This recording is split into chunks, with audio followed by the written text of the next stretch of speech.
stupid bloody instruction book. Sausage rolls at last. Now, I've got my fresh glasses there. I think they really liked the cheese earlier, so they're going to love these cheese and grapes. They're going to be hungry after being up at Vincent's and looking at all his projects. But this is a book club, and we still have one book to do. Jennifer won't let us forget that now, will she? Now, Larry, what are you doing there? Don't lose that sight in case Ashley wants to reach us again. Well, I'm trying to reach Ashton again. Why? Why? I'll tell you why. Because whether you like it or not, I'm going to get to the bottom of this. The bottom of what exactly? You bloody well know what. First, Ashton, and has she been molested by that bastard in there? But you distinctly told me she wasn't. And then there's you. Me? And that same pervert. First your admission, and then your denial. How many times do I have to tell you? There is nothing to admit or to deny. I was writing a book, making up a story out of my head. Yeah, about you and him. Not about him. About who then?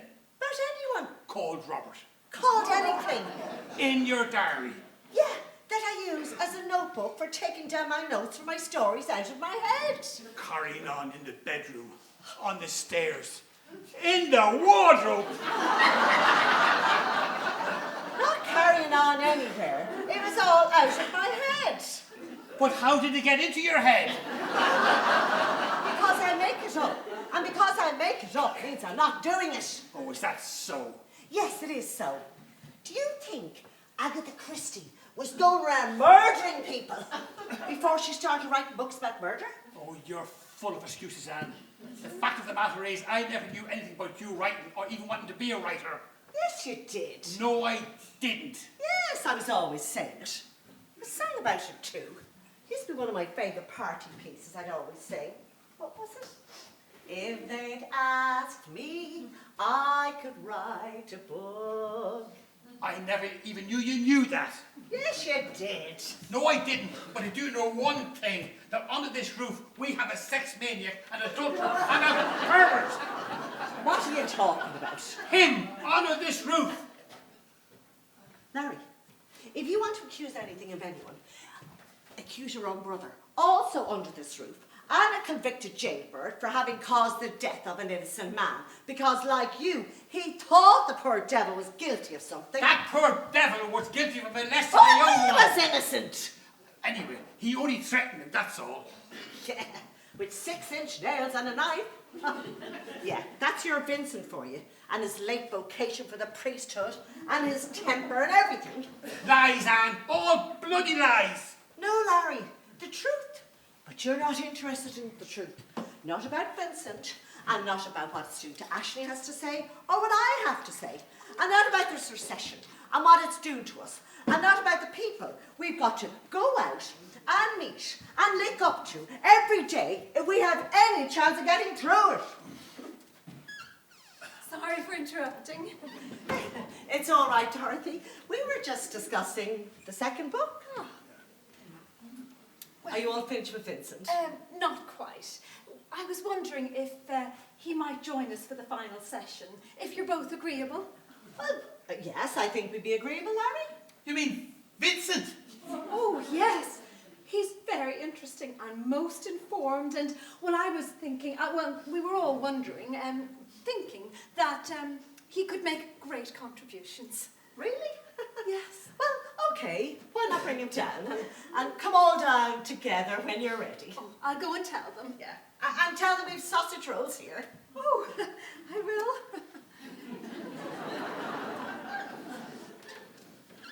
Now, I'm not going to go back over Vincent again.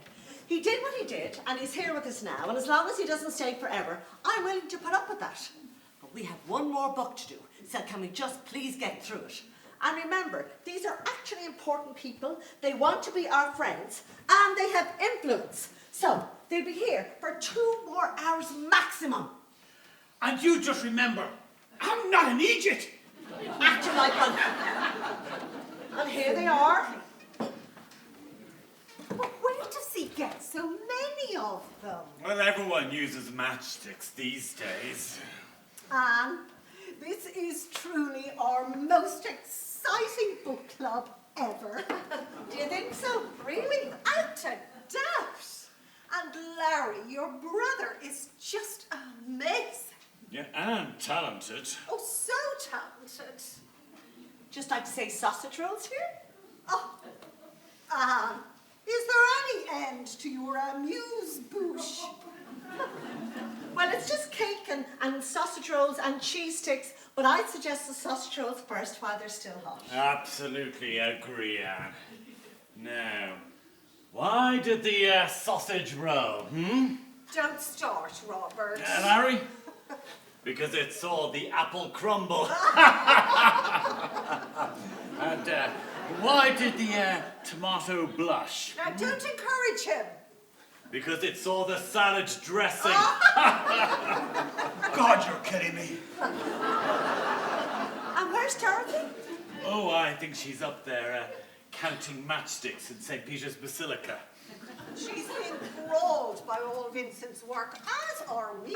And on that subject, Larry, and we don't wish to Oh, pry. no, of course not. It's just, well, we can't remember the details of the case at all.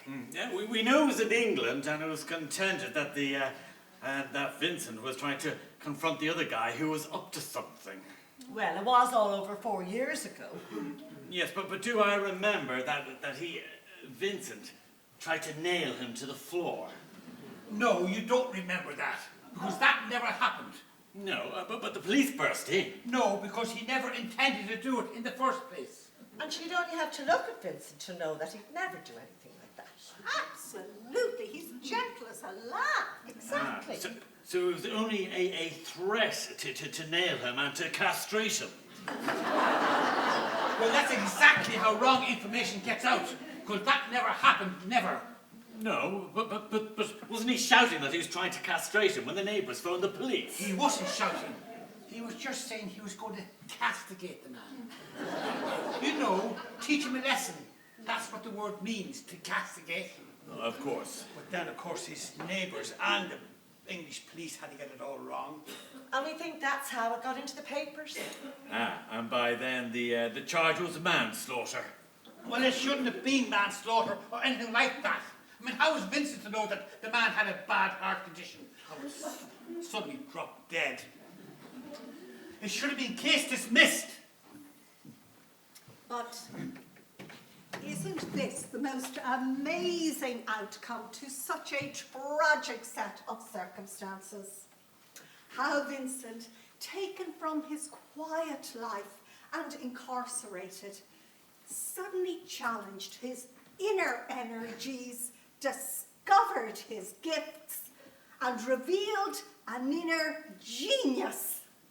Now, when we consider that, what parallels in literature come to mind? Anyone? What about Alexandre Dumas, The Count of Monte Cristo?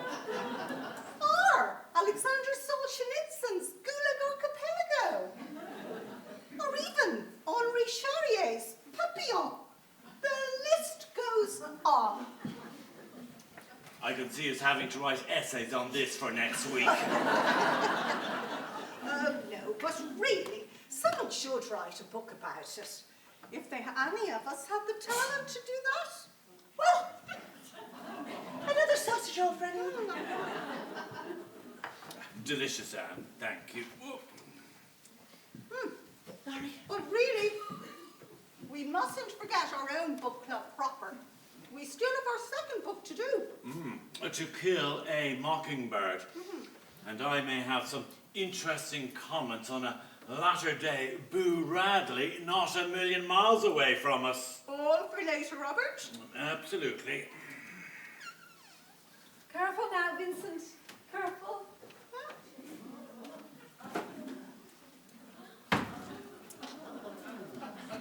It's St. Paul's Cathedral in London. It's fantastic. Wonderful. Dorothy expressed a preference for St. Paul's Cathedral. It's magnificent, Vincent. I once visited St. Paul's with a lovely friend of mine who was a Londoner, and she knew every stone and every turret in that cathedral. This is absolute perfection. Isn't it just? It's exact in every detail. Oh, and these are the tools that Vincent uses to build his churches and cathedrals. Oh, Vincent, why don't you put it down there? Just out of harm's way. Larry, take them, make room. Dorothy, you should... Just. And Dorothy, you should take a photo of that and send it to your English friend. Oh, I would love to do that, but unfortunately she is dead. What? Yes. She was a close friend of mine. Well, a confidant, really. And then last year, just 2 weeks before I was due to visit her, she suddenly collapsed in the street and died. Oh, dear. Look, how too much. Thank you. It's terrible, Dorothy. Yes. And so this brings back such wonderful memories, Vincent. I'm very pleased. Now, sausage rolls, Vincent and Dorothy. Oh, yes. And water. Yes, please, Anne. And I think water for me as well. Good God, it's the book club at the Oasis. Read for me, I think. Robert! Just a glass. Oh. Oh, thank you, Anne. And, oh, Jennifer, why don't you just help yourself? Oh, thank you, Anne. And actually, Vincent, I would like to ask you a question before we recommence our book club, which you are more than welcome to join. Oh, thank you very much. It's just, did you always want to build churches and cathedrals and monuments, or was it just when you were suddenly, well, did you always want to build them, and when you built them, was it something that just came to you, or was it because you had more time on your hands? Well, I always admired beauty and delicacy and the simplicity of innocent belief. And I always admired when that beauty was manifested in beautiful buildings, be they cathedrals or temples or mosques or even totem poles. Absolutely agree. And equally, I despised anybody who defiled that beauty. So not surprisingly, the first one of those I built was, if you know it, the bombed-out Kaiser Wilhelm Memorial Church in Berlin. We adored that church and all it represents. And we adored Berlin, loved Berlin. Absolutely. Dorothy, have you ever been to Berlin? Oh, yes, I had a dear friend there. Has since very tragically died. Right. So, Vincent, you began with that church? Yes, I began with that church. But then you see, I always despised anybody that defiled that beauty. And it makes me think that I hate people who have evil levels that descend to, afforded to us by power, privilege, and position. That is what cannot be forgotten.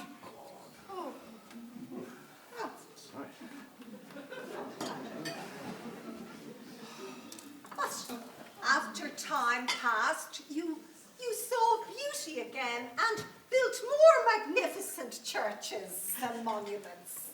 Vincent always loved beautiful things, and so did you, Larry. No, it was always him now. Now, of course you did, Larry. I mean, look at this house and all the houses that you've built and refurbished. People still admire the conservatory you built for me after my husband died.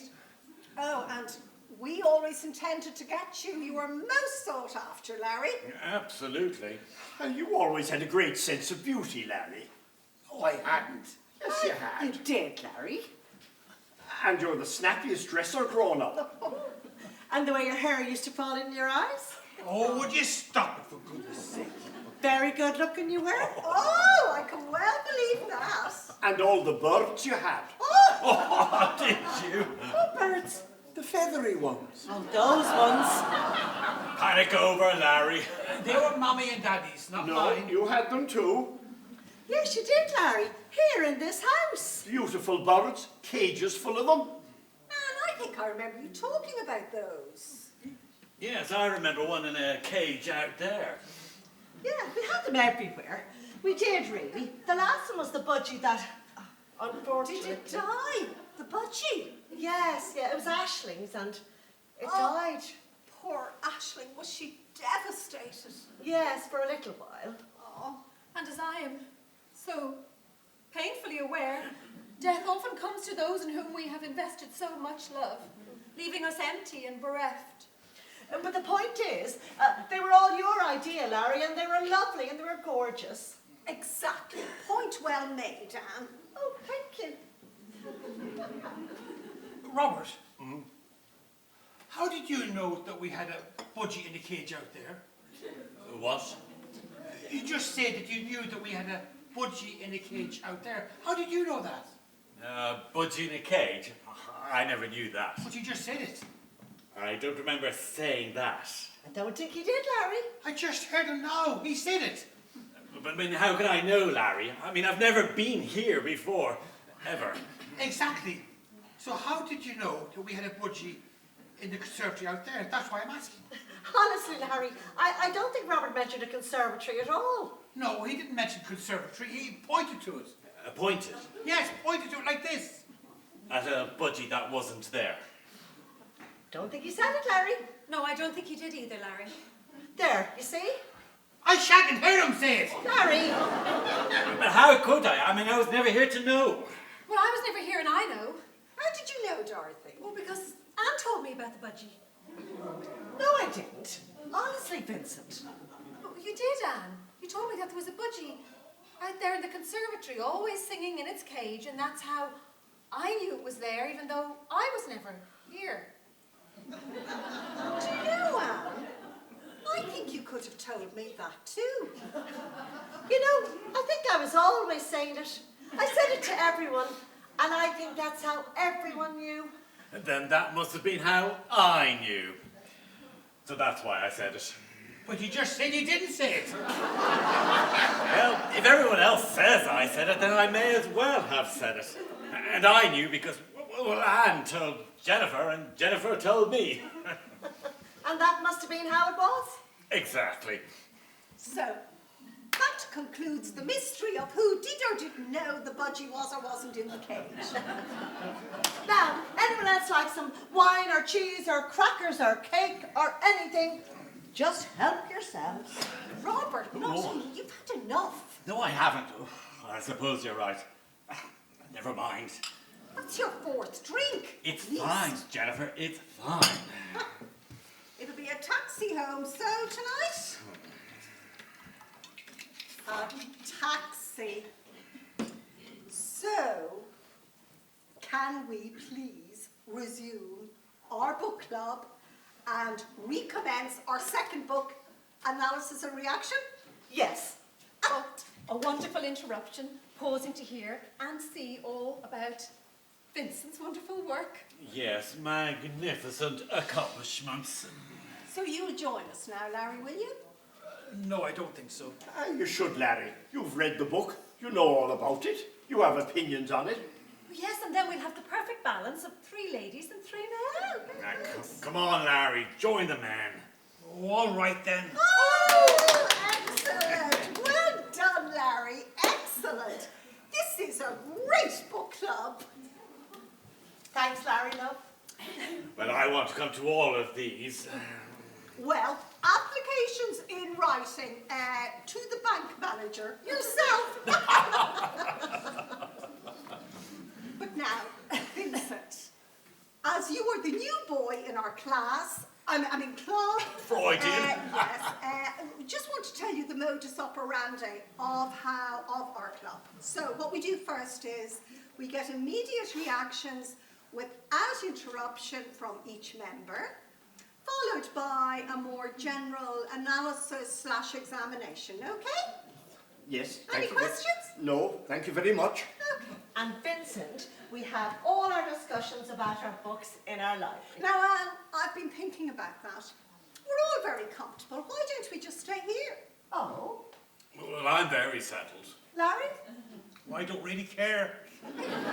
It is very comfortable, Anne. Carried! Here it will be. Now, Vincent, do you know that our second book is Harper Lee's To Kill a Mockingbird? Yes, I know. Excellent. Right. Okay, everybody, let's go. And as before, mobiles, pagers, Blackberries off. Anyone for the loo now, please. And Robert, I'm very anxious seeing your foot so close to St. Paul's. Would you put that into the conservatory or something? Oh, yes. Vincent, maybe in the conservatory you don't mind, do you? No. Overlooking the garden, Vincent. Right. Quickly now, everyone. We don't have much time. Loads to do. Now, we already started this book already, so we've had some reaction. And Robert, will you please move on to 7-Up or water or something? I will, soon. And read for you. Oh, I think half a glass won't do any harm. Excellent. Larry, you going to have something? Oh, I have one here. Oh, that's Bushmills. I know what it is. Oh, whatever. Now, here we are, Anne. There we go. I think we can top that up, Robert. So, everybody, settle down and we will commence. Okay, so we have had immediate reaction from Anne, Dorothy, and myself. So who is next for immediate reaction? Robert. Right. Now, first of all, I love this book. I mean, read it many times, as much for the excellent story as for the wonderful writing style of Harper Lee. Now, I found that a major achievement for a girl, writing her first novel at such a tender age. Wonderful work, in my opinion, and all down to the beautiful writing style of Harper Lee. Interesting. Definitely some points there for our general discussion. Now, who's next? Larry, do you have any opinions for your immediate reaction? Yes. Oh, good. Off you go. Just one. No matter what you all think about this book and how Harper Lee wrote it, the fact of the matter is the book was not written by her at all. What? No, the book was not written by Harper Lee. And for all your great talk and read it over and over, you still don't seem to realise that she never wrote it. I don't talk rubbish, It's Gary. not Of rubbish. course she wrote it. It's not rubbish. She did not write it. I think she did. It was hailed as her literary debut. I mean, look, her name is written on the front of the book. You can have her name wherever you want. She still didn't write it. Larry, of course she wrote it. No, she didn't. Then who wrote it? You. I don't think Larry's saying that. I don't think he is. No, I'm not saying that. Mind you, I wouldn't be surprised how I'm suddenly hearing how some people who never wrote a book before is suddenly writing books. I think it's the whiskey you're hearing that from, Larry. It's not the whiskey. Was it you yourself that told me that you were suddenly writing books? What? Are you writing a book, Anne? No. Are you, Anne? No, I'm not. Oh, are you not? Well, what about the one with the fella in the bedroom, on the stairs, in the wardrobe? Oh, well, this is news. Well, it shouldn't be news to you. Larry, can you stop this at once, please? Because the fella in the book is named after you. After me. Larry, we're discussing Harper Lee and no one else. Oh, how convenient. Let's get off the subject of how you're writing the book and him knowing where to point where the budgie was. Eunice! Stop, please. I don't know where this is going, but all I know is all we want at the moment is immediate reaction to the book under discussion. Exactly. Now, Larry, I want to clarify one thing. Can you agree? Harper Lee wrote To Kill a Mockingbird. Look! No, she didn't. You didn't write it, Anne, did you? On the slide. This is ridiculous. Well, if she didn't write it, who did? Truman Capote. Truman Capote. Yes, him. Not That old chestnut. He didn't write it, Larry. No, his style is very different. He wrote in Cold Blood and Breakfast at Tiffany's. Exactly. I think you're mixing him up, Larry. I'm not mixing him up. He did write the book, and then she put her name to it, and she never wrote another book in her life. Did you tell him this? What? No, I didn't. I found out for myself. That theory has been completely discredited, Larry. Nobody believes that anymore. Well, they should do, because it's true. Larry, with all due respect, you're talking through your arse again. I am not. And Larry, typical of you, all that's coming out is total crap. It's not total crap. No more than the stories I'm hearing about you are quote, total crap. Oh, I'm not an Egypt, you know. You can drag me through the courts to squeeze every penny out of us that we haven't got. But I'm not letting you away with what you've been up to in this house. Pointing out where the budgie is, then acting all innocent, and she backing you up.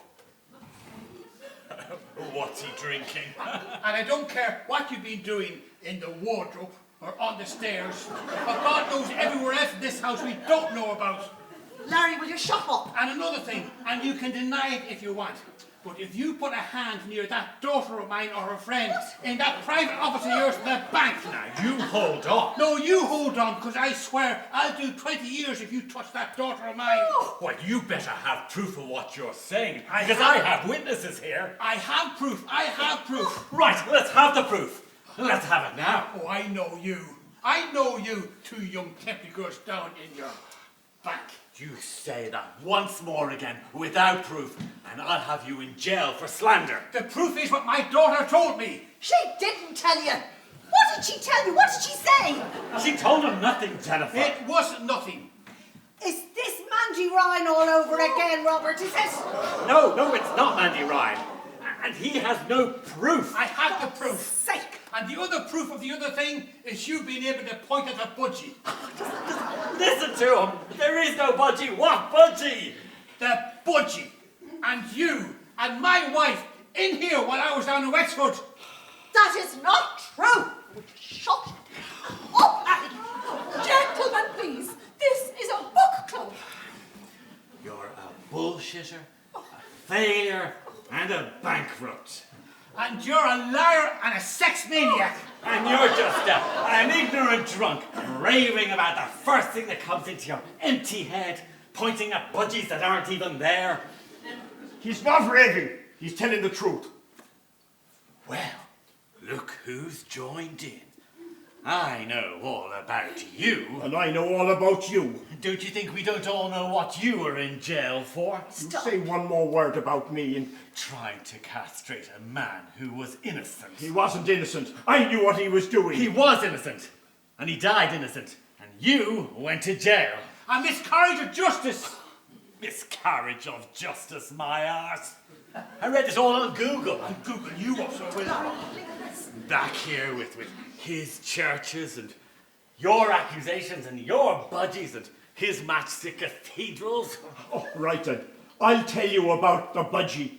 I killed Ashling's budgie. I killed it with my own hands. What? You killed it. I crushed it to death in my fist. In the heat of the moment. I was holding it in my hand. And then she started to tell me about you and what you were up to in that bank of yours. Oh my God. Oh, so she told you too. She told him nothing, Jennifer. She told me enough.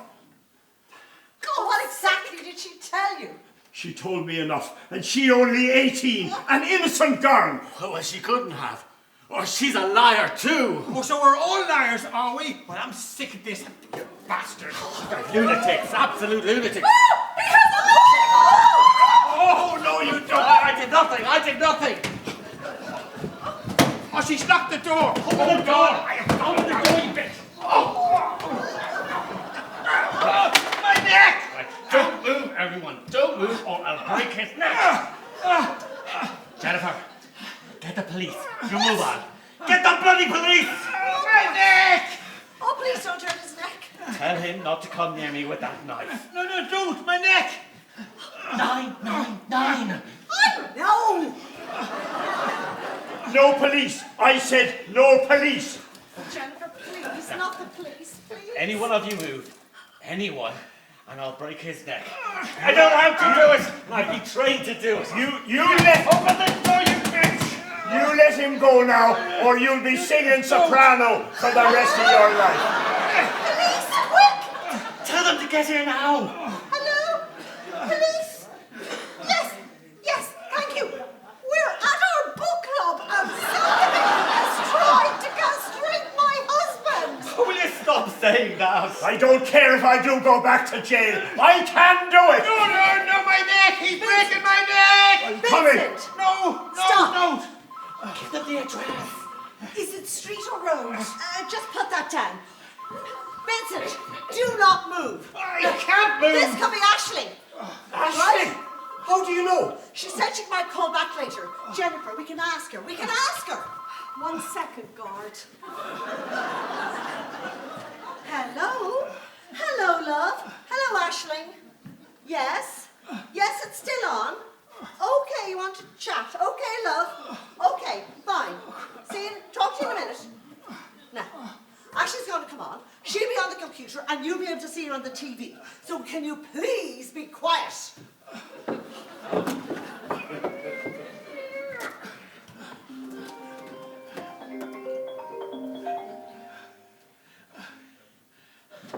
Hello, Mum. Hello, love. Here I am. Is everything all right with you? Yeah. Is your book club still on? Yes. Hello, guards. We're just going to talk to the television. Quiet. Yes, love. Yes, it's on here now. I just came out. In the library? Yeah. That's just some of them came out from the library. You know, discussing the book. Okay, who's there? Is Dad there? Yeah. Here! I can't breathe! Listen, love, I'm just going to get a chair to sit down on. Vincent, put that knife down and move back. Robin, let go of his neck. Now let's just hear what she has to say and listen to her. Dad? It's all right, dear. We're just talking and reading about books. But there's a question your mother wants to ask you. Yeah, it's all right, love. Just a little question for you. Yeah, but where is Dad? No, he's there, darling. And are you all right? Is everything okay with you? Yeah, for God's sake. I was on the phone to Dad earlier, and I think he picked up something wrong. Something I said about me and Mr. Travers and the bank and Sam. Ashling, this is Mr. Travers here. Quiet! Oh my God! Is Mr. Travers there listening to me? Is everyone listening to me? Oh shit, Mom, who's there? Ashley, your language, you never use language like that. You and Dad and Mr. Travers? Is Dorothy there? Is Jennifer there? Well, Dorothy's actually in Hi, the dear library. pet, how are you? Yes, that's who's here now, love. Your dad just wanted to know exactly what you meant the last time you were talking. I knew it! I knew you got it all wrong. Ashley, I got nothing wrong. You said it to me too, Ashley. Oh my God, it's Uncle Vincent! Yes, love, but don't be worried about Uncle Vincent. I just knew it. I knew this was going to happen. I knew as soon as I said what didn't happen that you'd all freak out thinking that it did happen. Oh, it's no wonder I was driven out of my mind in that stupid, crazy house of yours.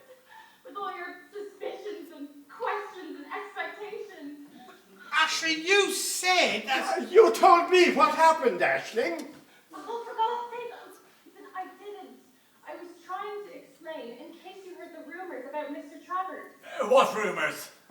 But were you hearing half of what I was saying, and you lost the plot and closed your fist and crushed my budgie to death before I could finish what I was bloody well trying to tell you. Ashley, your language. And I loved that budgie. That budgie was all I had. I loved it more than any of you could ever know. Stop it, Ashley. No, Mum, I loved it, and he killed it in front of me. But I thought you were trying to tell me. You thought you wouldn't listen, and you still won't. Ashling, will you just tell them what happened in the bank? Oh, for God's sake, nothing happened. But you, Sarah, you said that Sarah... Oh, Dad, I'm not responsible for Sarah. Did Sarah say anything about Robert, Aisling? Sarah is a spoofer. I don't know what she said about Mr. Travers or me or her. But the fact is that nothing happened between me and her. Did it, Aisling? How would I know? But what I do know, Mr. Travers, is nothing happened between you and me, no matter what Sarah or anyone says or doesn't say. At long last. Well, thank you, Aisling. And I'll tell you why. Because in that bank, I didn't exist, did I?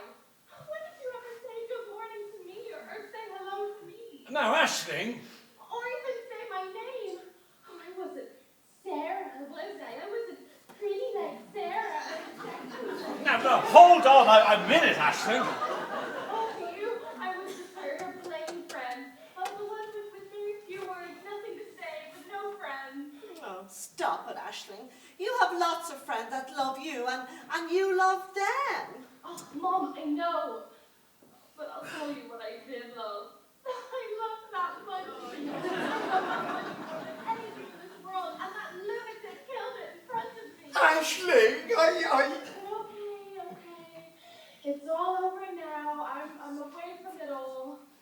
Yes, Aisling. And we want... And I'm not worried anymore, Mum. Really, I'm not, no.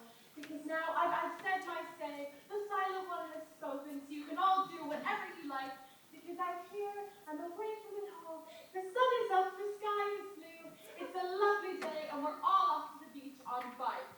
Aisling, listen to me now, love. Oh, sorry, Mum. I really have to go. What? I know. Who's with you there, Aisling? And one more thing, Mum. Mum, Dad, please don't worry about me anymore because I'm no longer worried about you. And just in case you get the wrong impression, again, yes, we're all off to the beach now, and yes, we're going to be riding like mad all day.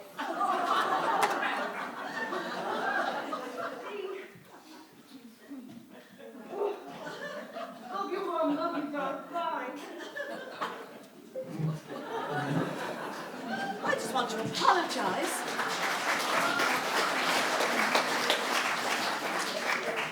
I don't know what kind of company she's keeping out there at all. It's just her age, Anne. I wouldn't worry about it. It's all over. Dorothy, are you all right? Yes, Dorothy. Are you all right?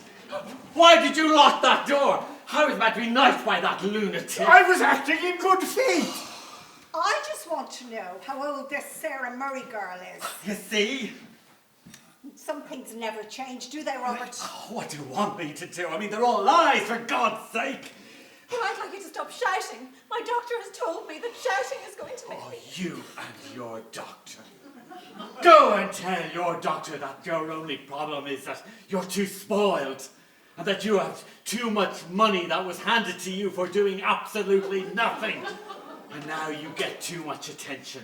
And when you don't get it, you know exactly how to screw everybody until you do get it. I know your type. How dare you! Shut up, Robert! Oh, no. I mean, we're all on to her down at the bank. And you may as well know. And nobody believes all these people dying on you. But my sister died. What? And nobody believes that either. Just because everyone died on Virginia Woolf doesn't mean they died on you. Get real. Robert! I've had enough of you.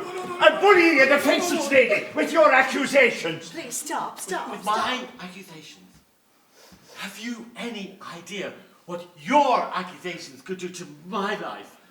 To my marriage? To my reputation? To my future? If you're innocent, you've got nothing to worry about. And how years of hard work can be destroyed in just a second. You don't see that, do you not? No, you don't. Okay, I'll show you. Let me give you a small example. No, Robert, no! Let me give you a little indication of the impact of what you can do with your careless talk. Oh my God, he's just smashed St. Paul's. Except in your case, it will be a bit like this. Except you could fix this with a few matchsticks and some glue. But my life will be ruined forever because of you! So let's just all think about that. Let's all keep that in mind as we continue this great book club evening.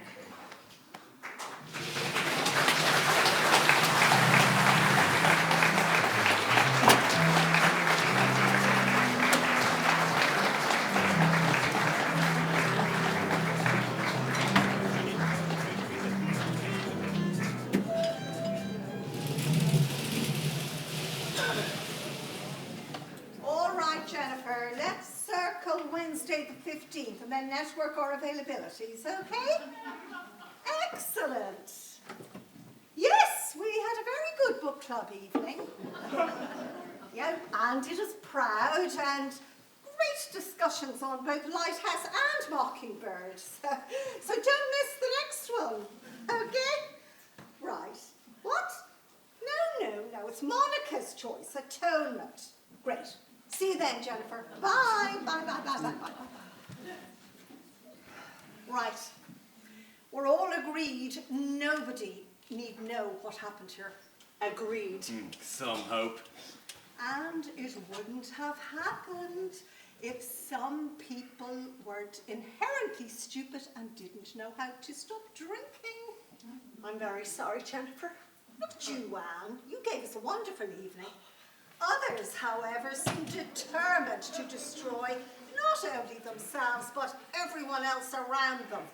For God's sake, I apologized, didn't I? Did you apologise to Vincent for destroying his beautiful work? Did he apologize to me? Or to Dorothy?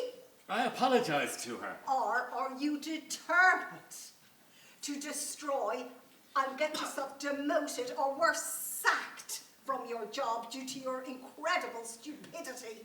All right, I'll apologize to her again if you wish. Yes, you will. So when she comes back, you can do it again and mean it.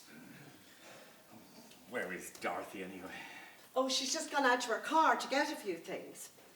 Jennifer, there's coffee poured there and some biscuits. I'm fine, thanks, Vincent, do you think he could fix it? I may not bother. Oh, Larry, coffee soon as there. I turn it on. Don't want any. This other excuse of yours cuts no ice with me. Cock and bull story, but you writing a book. Not again and not now. Hello? Hello? Oh, yes? Oh, it's the Gardaí. The police! Hello? Yes, guard. Yes. I'm very sorry, that was me. Yes. Now, I was talking to a male colleague of yours. Right. Yes, a book club. Okay, yeah. To the Lighthouse and To Kill a Mockingbird. No. That theory's totally discredited. It was definitely Harper Lee. Yes, look, I'm sorry for wasting your time. Thank you, guard. Okay, no, we're all fine here. Thank you. Bye. Oh, hopefully that's the end of that. Thank God for that. Oh, Dorothy, there's coffee. I can pour some for you and biscuits. No, thank you, Anne. I'll be going quite soon. As are we. Before you do, Mr. Travers, Robert. I have been out in my car trying to find this little photo album. It is to show you pictures of my sisters, my friend in London, my chiropractor. And this is my sister who you didn't believe ever existed. I apologize, Dorothy, and I see her now. Good. Are you familiar with the biblical term, blessed are those who have not seen and yet believe? Yes, I think so. Then you will know why I shall be making arrangements to close all of my business at your bank and to move it elsewhere. Now, hold on a minute. You can't do that. Thank you, Mr. Travers. But why would you want to do that? Say no more now, Robert. Thank you. And we're going. Well, firstly, I need to finish my coffee. Leave your coffee. Dorothy, please don't be too hasty in this. I'm sorry, but I have made my decision. I will be removing all of my accounts and portfolios, and my decision is final, Deirdre. Very well. thank you for a fascinating evening. I'm terribly sorry, Jennifer. No, thank you. And goodbye, Larry and Vincent and Dorothy. Please sleep on that before you make any decisions. Please. Thank you. I'll see you out. Thank you. Oh, one thing is for certain. In future, it will just be us girls. Nobody else. No one. Definitely.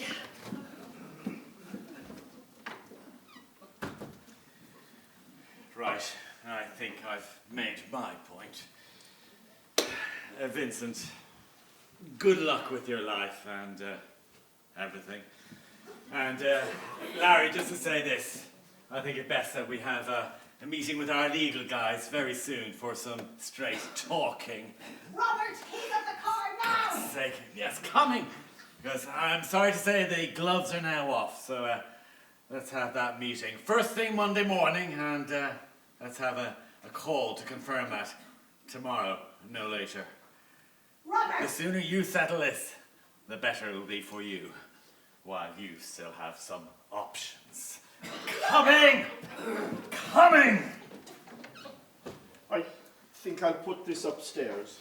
It's all right where it is, Vince. It's fine. I don't like it down here in the state that it's in.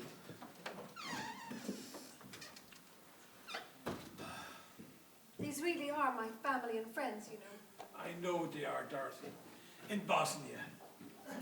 Bolivia. Do you hear that?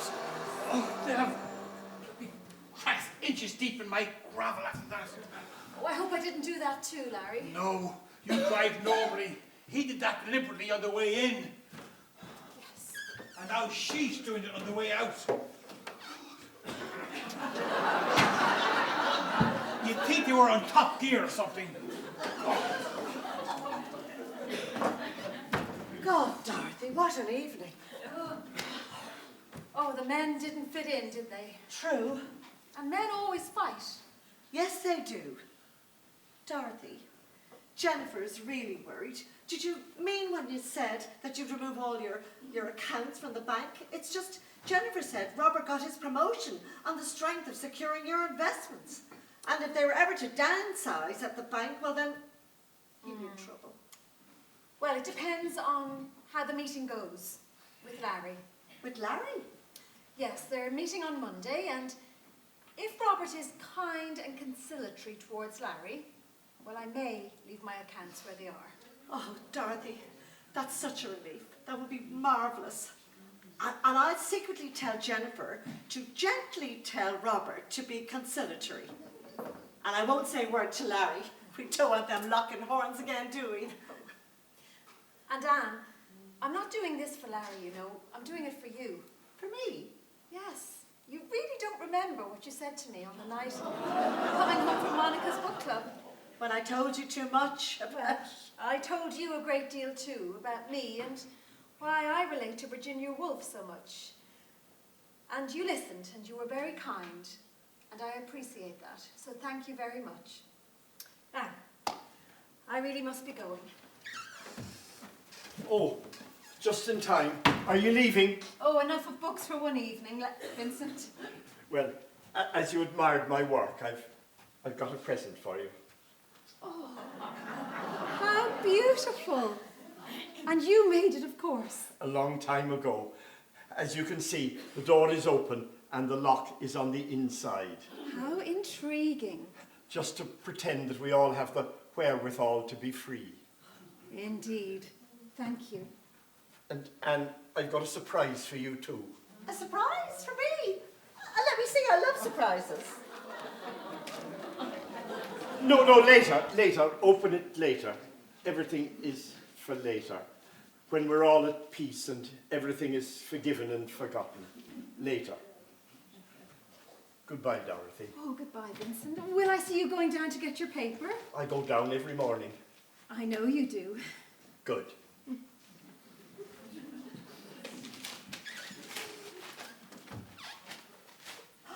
Dorothy, it's my diary. It's my diary. Oh, is that the one where you wrote?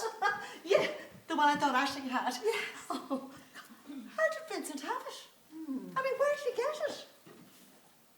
Dorothy, I hope you didn't read some of these entries. Oh my God! It's probably best not to ask any questions. Maybe.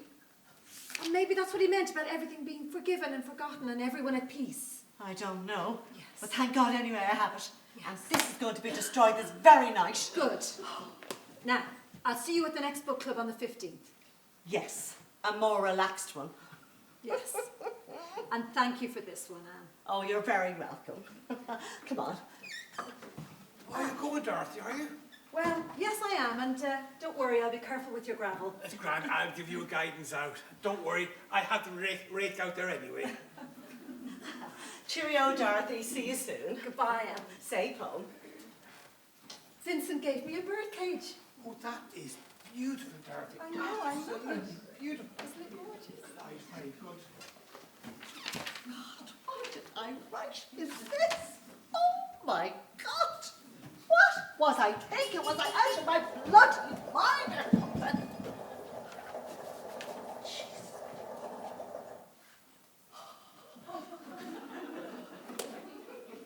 God, you're all gone now. Never saw anything like it in my life. Gravel and pebbles everywhere.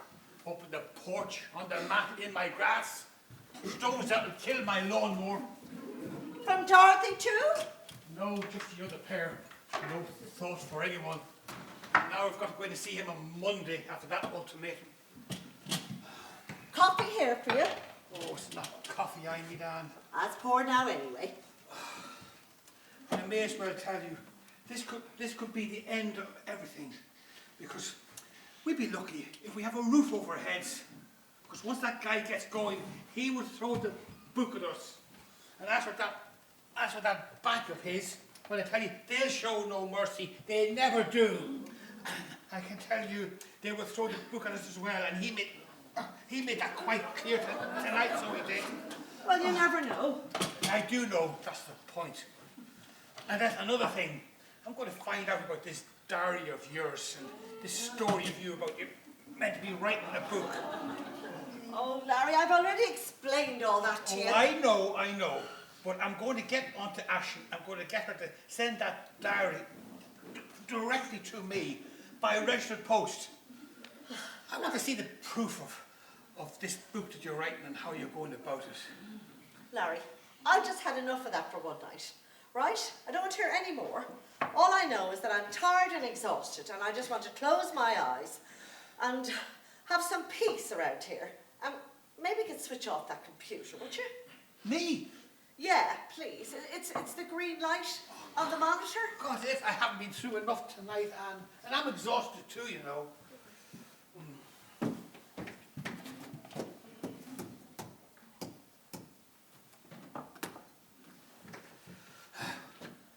Why did you move seats? That was my seat.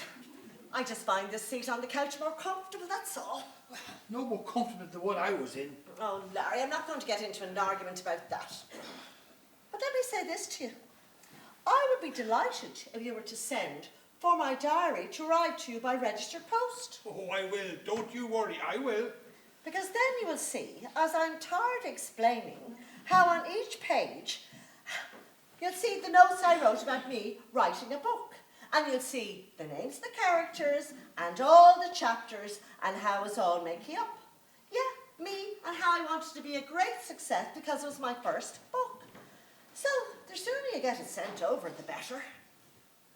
And all that would be in your diary? Yes, as plain to see as soon as it arrives by registered post. Then maybe we can get back to some kind of normality around here. Oh, some chance of that with me going in to see him on Monday. Larry, do you think I'm not worried about Monday too? And the effect it's had on you and all of this family? I'm not saying that, Anne. Larry, you must know it breaks my heart to see you ducking and diving when you used to be so different. And Larry, you must know there's nothing I wouldn't do to make things better for you and for all our family. Oh, I know, Anne, I know. Maybe I've been drinking a little bit too much. I hadn't really noticed. Aisling did, poor child. How she ever got through her leaving cert and got all those points, I'll never know. Well, she's not here anymore. We ran her out. Well, at least I think I did when I started going on her with the results and all that. We both did. And sure, it's all this bloody budgie business and the recession and the silence is everything. Oh, well. She said she'd be back in a year. But to what? Where will we be? You know, Larry, Monday, maybe it won't be as bad as you think. Maybe they realise how before the recession, well, just how good you were, how reliable. And maybe they'd be conciliatory. You know, you always had a lot more faith than I ever did. Ah, sure, you have to, wouldn't you? Oh, well. I suppose we better start clearing all this stuff up. Why don't we leave it till the morning? Right, yeah, I am tired too. I think I'll go to bed. Are you coming? You know, I'm quite comfortable sitting in this seat here at the moment. And you know this book you're writing from, all this stuff in your diary? Yes? Will I be in it? You'll be all over it. And I suppose it's going to be in all the shops and the library. And then in time, no doubt, you'll be reading it in your book club. You know, somehow, I can't see that ever happening. Thanks God for that. We should be thankful for small mercies. Good night, pet. Good night. Good night, love. If we ever